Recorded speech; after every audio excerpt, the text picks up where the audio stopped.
Salut!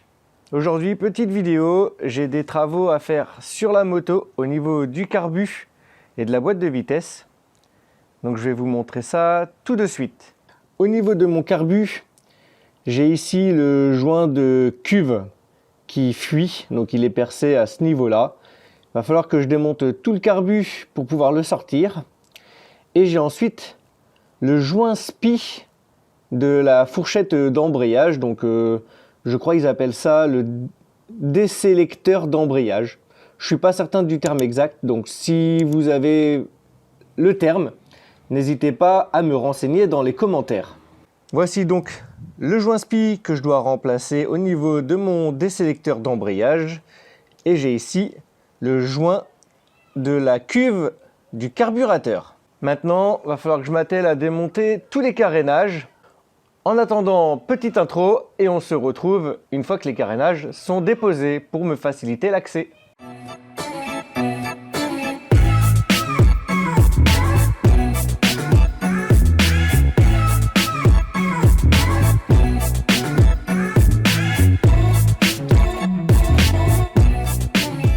Bon, et bien finalement, comme je n'y connais rien en mécanique, le but c'est aussi de vous proposer mon avis, mon expérience. Je vais devoir défaire cette partie-là, celle-ci. Ensuite, je pense que je vais pouvoir accéder là. Je vais faire exactement la même chose de l'autre côté. Et éventuellement, si le réservoir me gêne, il faudra que je sorte la selle ainsi que le réservoir pour pouvoir accéder plus facilement au carbu. Et bien, ce que je vous propose, c'est que je fasse un petit accéléré et je vous montre comment je démonte ça.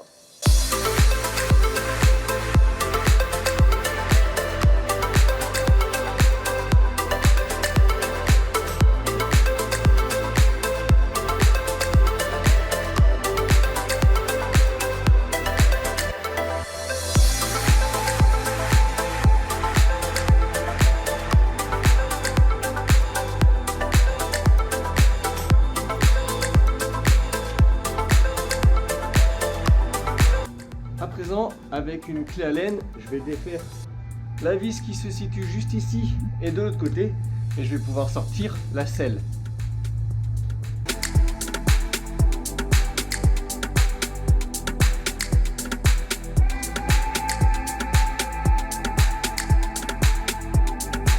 Maintenant, avec une clé à cliquer et une douille de 10, je vais pouvoir desserrer cette vis pour pouvoir enlever cette patte et sortir le réservoir afin d'avoir un peu plus d'espace pour accéder au carbu. À présent, maintenant que cette vis est desserrée, juste dessous la vanne pour couper l'arrivée d'essence en sortie de réservoir, il y a une petite durite avec un collier. Je vais la sortir pour pouvoir sortir le réservoir.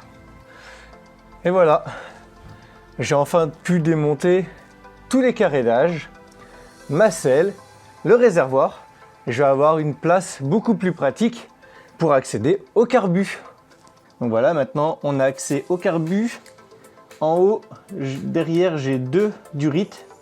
Donc celle du haut vient se prendre juste en haut du moteur. Et on en a une autre qui vient au niveau de l'emplacement où il y a la bougie. Enfin voilà, c'est celle qui vient sur le carbu en bas va en haut sur le moteur. Et celle qui vient en haut sur le carbu vient en bas sur le moteur. Voilà, ça sera un petit repère. Donc pourquoi j'ai défait tous les carénages? Tout simplement, ça va être plus simple de pouvoir défaire les deux durites ici. Donc c'est d'air et je sais plus quoi qui va vers le moteur. Enfin, c'est un échange d'air. J'y connais rien, donc voilà, je vais pas vous mentir. Et il va falloir ensuite que je défasse cette durite qui est juste ici. Donc défaire les deux petites vis au-dessus du carbu. Allez, c'est parti.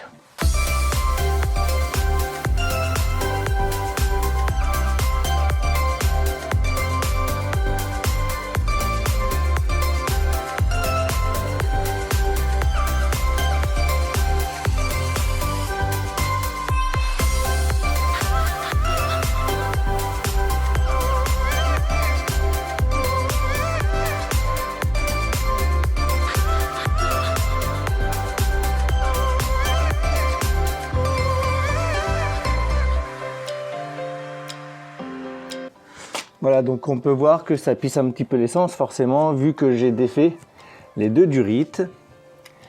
J'ai desserré maintenant les deux colliers. Donc là, de ce qu'il va falloir faire, ça va être de pousser ici cette membrane, l'écarter, pour pouvoir sortir le carbu. C'est un petit peu galère, je pense je vais couper et on se retrouve une fois que le carbu est sorti des deux membranes qui sont là en caoutchouc, qui font la liaison, je pense, air-essence. Voilà, donc mon carbu est enfin désolidarisé des deux caoutchoucs. Ici, donc c'est la durite qui va au niveau du clapet du réservoir. Ici, donc les deux durites sont derrière, qui sont juste là. Donc moi j'ai une fuite à ce niveau-là. Donc là maintenant, ce qu'il va falloir faire, c'est défaire les deux petites vis qui sont juste en haut ici. Et le carbu va pouvoir être complètement démonté. Donc il faut bien faire attention à repérer à l'intérieur le sens de la petite pièce. Donc la grosse ouverture va au niveau de la boîte à air. Alors pour ce faire, on va prendre le tournevis cruciforme. Voilà. Alors ça, c'est pas la bonne douille. Enfin, c'est pas le bon embout plutôt. On va essayer d'employer les bons termes. Voilà. Alors celui-ci, voilà, parfait. Hop, on desserre un petit peu là. On desserre de l'autre côté. Donc là, il y a également un petit joint. Je vais faire attention à ne pas trop l'endommager parce que je ne l'ai pas commandé. Et donc si j'ai besoin de le changer, ça m'immobilise encore plus la moto. Voilà, comme ceci. On fait attention à ne pas perdre les petites vis. Et donc on sort toute la pièce. Voilà. Et donc là on fait attention, la petite aiguille qui doit venir au fond du carbu. Donc ici on peut laisser pendouiller. Ça ne risque plus rien. Par précaution, je vais quand même retirer les deux petites vis et les remettre sur mon carbu pour être sûr de ne pas les perdre. Voilà, comme ceci.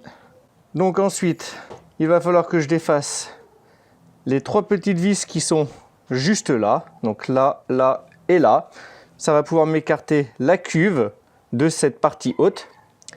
Et je vais vous montrer, j'ai également cette petite durite là à changer. Donc je vais aller dans un magasin de bricolage ou de vente de pièces d'automobile pour pouvoir avoir ce petit bout. Parce que Yamaha le détaille, mais à 16 € le petit bout de joint, ça fait mal où je pense. Eh bien, on se retrouve lorsque je vais souffler tout l'intérieur du carbu avec le changement du joint de cuve.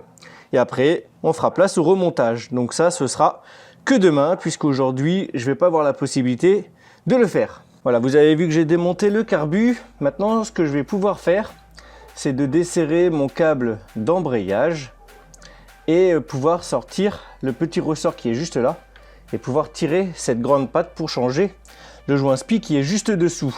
Donc là, de ce que je vais devoir faire, c'est dévisser ces deux petites vis de 10 ou de 13 pour pouvoir détendre mon câble et pouvoir le sortir de cette griffe.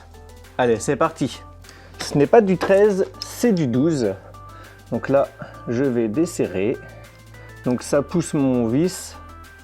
Donc là, de ce que je vais faire, je vais essayer de ne pas fausser le second écrou. Comme ça, j'aurai toujours mon réglage. Donc pour le sortir, rien de bien compliqué. Il suffit de le faire passer le câble juste en dehors de la griffe. Voilà, comme ceci. Maintenant, avec une petite pince, je vais essayer de tirer sur le ressort. Voilà, rien de bien compliqué.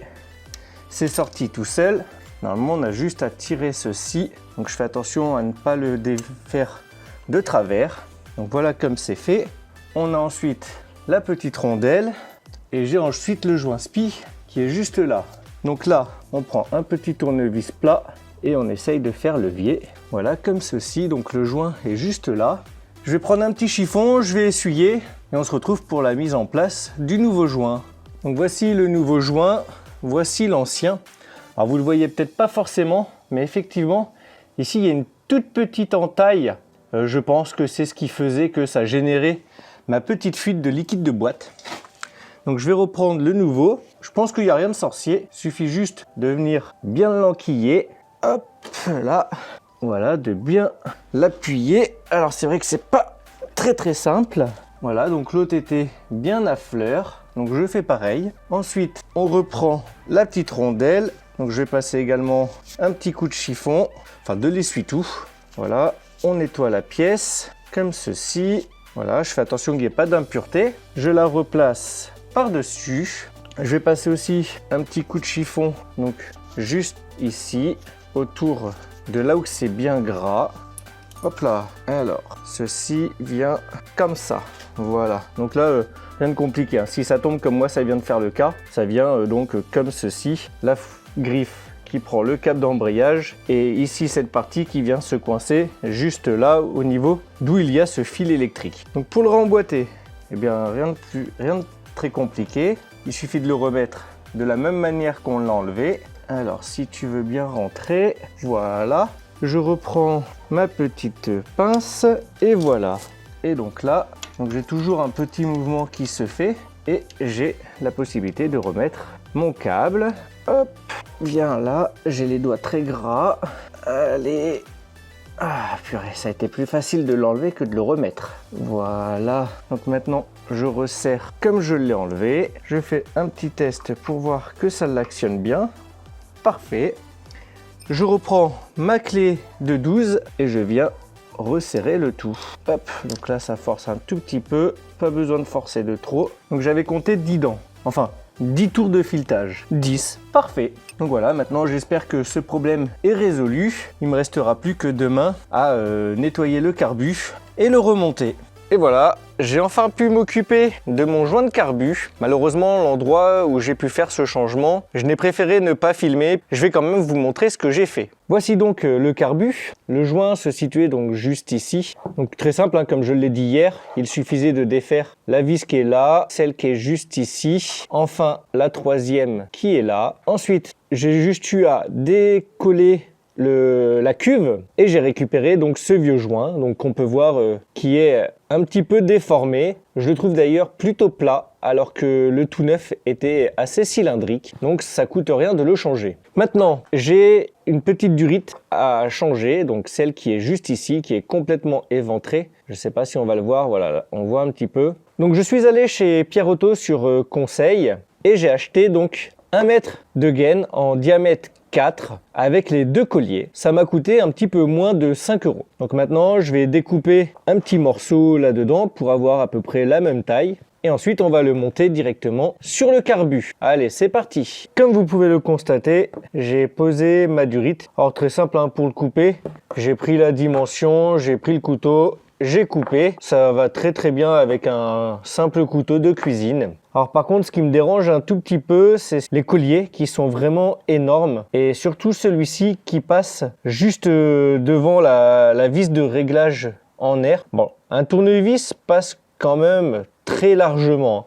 Mais c'est vrai que si ça aurait pu éviter, ça aurait été mieux. Malheureusement, j'ai pas le choix que de faire comme ceci. Maintenant, je vais poser le carbu donc à son emplacement. Donc je vais devoir venir remettre cette petite pièce. Alors je sais pas comment ça s'appelle, hein. D'ailleurs si vous voulez me renseigner dans les commentaires, ça me permettra d'enrichir mes connaissances. Donc je vais le remettre dessus le carbu, donc dans ce sens, comme ceci. Voilà, le carbu est remonté avec, je sais pas ce que c'est, hein, voilà cette pièce comme j'avais dit. Donc là il est en suspens, donc maintenant le plus compliqué ça va être de pouvoir mettre cette entrée vers ceci. Et ensuite de l'emboîter de l'autre côté, juste là. Bon, je vous épargne ma galère, et puis on se retrouve juste après. J'ai remonté le carbu, donc là pour le moment il n'est pas encore fixé, donc j'ai pu faire des petites rotations comme ceci afin de bien le mettre à plaquer contre ce joint qui est juste derrière là, et j'ai galéré à le mettre au niveau de cette partie où il y a la boîte à air sur le côté ici. Maintenant je vais resserrer les deux colliers, donc celui du fond là et celui ici. Je vais remettre les deux durites qui sont derrière et donc on se retrouve déjà quand les colliers seront serrés, parce que ça hein, tout le monde peut le faire, il n'y a pas besoin de vérification. Et bien maintenant j'ai cette durite que j'avais placée là qui va venir juste ici, je sais pas si vous voyez bien en haut là où il y a mon doigt, et j'ai cette durite là qui vient juste ici en bas où il y a mon doigt. Alors comme ces petits colliers là, serre-joints, enfin serre-durites, c'est de la grosse merde, je vais couper et on se retrouve lorsque les durites seront mises en place, donc ici et là. Voilà, ça sera beaucoup plus simple parce que là, ça va me prendre la tête, ces genres de colliers. Et voilà, c'est enfin remonté là, ces deux durites. Je crois que le mec qui a créé ces sortes de serre-durites là, ou serre-joints, enfin bref, je sais pas comment vous appelez ça. Il a dû se lever un matin et puis dire tiens aujourd'hui, qu'est-ce que je vais pouvoir faire pour faire chier mon monde? Ben cette invention là, voilà. Je crois qu'un jour ça va être remplacé avec des colliers à serrer, à visser là. Parce que ça, c'est comme ça, top, top. Ah ouais, top. Bon, j'en ai foutu partout. Tu peux voir, il y a du gasoil, enfin de l'essence qui a coulé partout ici. Donc voilà. Mais au moins, mon carbu est remonté. Maintenant, ce que je vais faire, je vais remonter mon réservoir, rebrancher donc la petite durite du carbu qui va vers le réservoir, remonter ma selle et les carénages. Allez, et on se retrouve lorsque la moto est remontée. Et voilà, la moto est enfin remontée. Donc là, tous les joints sont neufs. Maintenant, il n'y a plus de fuite. Je viens de la faire tourner pendant plus d'une demi-heure. Voilà, il y a plus de fuite du tout. Peut-être de la vieille graisse au niveau de la chaîne qui coule encore un petit peu, mais sans plus. Mais j'ai encore un petit réglage carbu à faire. Parce que là, à froid, elle tourne très bien. Mais à chaud, dès que je monte dans les tours, elle blampe. Et puis elle cale. Voilà, donc faut mettre des tout petits coups de gaz. Et puis après, ça reprend. Mais sinon, elle cale. Donc je sais pas trop d'où ça peut venir. Et puis alors, comme j'y connais rien, c'est très compliqué. Je vais demander à mon ami Oui de venir voir ce qu'il peut faire. Sinon, j'emmènerai la moto directement chez un spécialiste. Je pense que ça sera l'option la plus simple. Néanmoins, j'espère que cette vidéo t'aura plu. N'hésite pas à mettre un petit pouce bleu. Ça fait toujours plaisir. Merci d'être toujours de plus en plus nombreux à vous abonner à la chaîne et moi je vous dis à dimanche prochain pour une nouvelle vidéo. Allez, ciao bye.